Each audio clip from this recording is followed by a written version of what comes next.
It's that time of week again where we're going to chuck a brick in a washing machine. Now this washing machine is a Hotpoint 1600 spin, so I'm hoping that it's going to go crazy.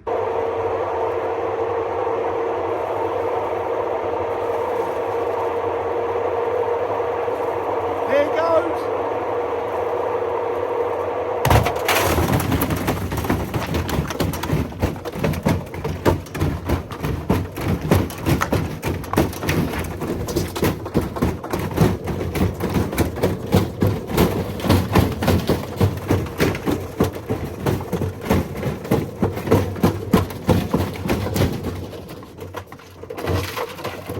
Right, the aftermath.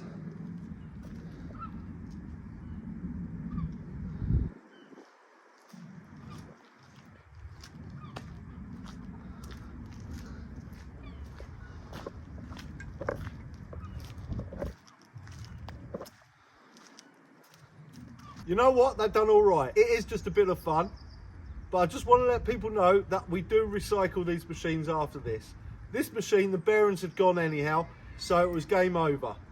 But even like this, we will still take parts off and then get it recycled. Anyway, I hope you enjoyed this video. Again, a bit of a crazy one, but people always like to see the carnage that a brick in a washing machine does. So I hope you enjoyed it. Please like, tag, follow, share and subscribe. Always helps our channel. Thanks for watching.